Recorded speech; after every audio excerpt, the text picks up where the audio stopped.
It began with a hum, not a song, not quite. It slithered through the air vents of Bellevue Tower late one Wednesday night, somewhere between floors 13 and 14, the floor that technically didn't exist. The tower was supposed to be empty after 9 p.m., but that's when Tony and Jesse clocked in, armed with bleach, brawn, and brilliance. Tony, the janitor built like a hydraulic press, was busy lifting a floor buffer with one arm while bench pressing a vending machine with the other. Jesse stood nearby, polishing a marble banister using a cloth woven from nanofibers and spider silk. His hair, an architectural marvel, defied gravity, time, and physics, floating gently with its own personal wind that followed him everywhere. Every strand was calculated, intentional, godlike. That's when the hum turned into something worse.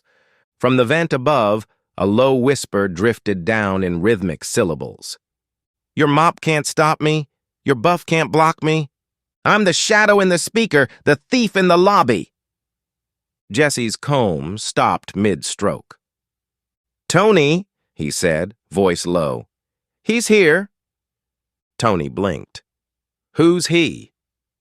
Jesse turned slowly, his hair catching a glint of fluorescent light like polished obsidian. "Marshall, but he's changed." Tony cracked his knuckles. "Like Eminem?" "No," Jesse said. "Not anymore." They both turned as the lights began to flicker. The elevator dinged even though no button had been pressed. A foul wind poured out of the shaft, carrying the stench of burnt CDs, bootleg merchandise, and failed mixtapes. And then they saw him. Or it. What stepped out of the elevator looked like Eminem if he'd been trapped in a demonic garage band for 50 years. His hoodie billowed like smoke. His eyes spun like scratched vinyl. His arms were covered in hair, not his, but taken from others. Braids, ponytails, dreadlocks, even toupees. He wore them like trophies, and he was staring directly at Jesse. "Yo, Jesse, been a long time. That pompadour? It's mine." Jesse took a step back. His hair puffed defensively, shimmering with divine geometry. Tony stepped between them, his muscles flexing so hard the floor cracked. "You ain't touching a follicle, Slim." Eminem's mouth curled into something between a grin and a beat drop. His voice cracked the air like a bass line. "Strong arms, big chest, but you can't stop this hair theft. One beat, one verse. Gonna make your brains disperse." The walls began to melt into lyrics. Letters crawled up the ceiling like spiders. Every surface began vibrating with invisible bass. Tony lunged. Eminem didn't dodge. He just rapped. "Try to swing, but I sting. My flow bends everything." Tony's punch hit air. The moment slowed. The rhyme rewound the punch, then played it back in reverse, slamming Tony into the wall with a beat so heavy the windows cracked. Jesse ran, not because he was afraid, but because he was calculating. He knew this wasn't a battle of fists or facts. This was metaphysical. Eminem had become something far beyond human. He had consumed too many unreleased verses, too many haunted lyrics. His soul had fused with an ancient mixtape forged in a Detroit record store basement. He was now the hair collector, a being who devoured style, confidence, and charisma through rhyme. And he wanted Jesse's hair, not because it was stylish, because it was alive. Jesse burst into the utility wing. He scanned a mop across a retina sensor.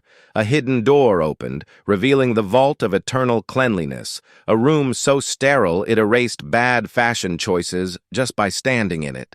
Inside, floating in a jar of mineral-infused vapor, was the final strand. Jesse's secret, the source of his brilliance, the origin of the hair.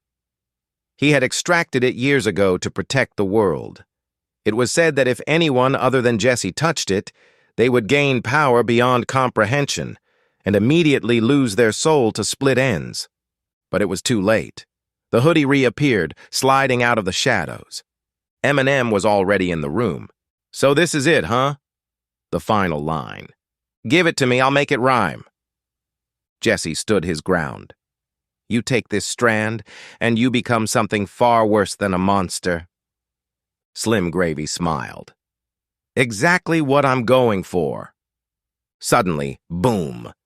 Tony burst through the wall like a demolition truck made of muscle and rage. He held a mop in each hand and a vacuum strapped to his back like a jetpack. You want a battle? Tony roared. Let's rap rocket. Eminem snarled and lunged. The three of them collided. The room shook. The final strand hovered above them like a glowing comet, untouched.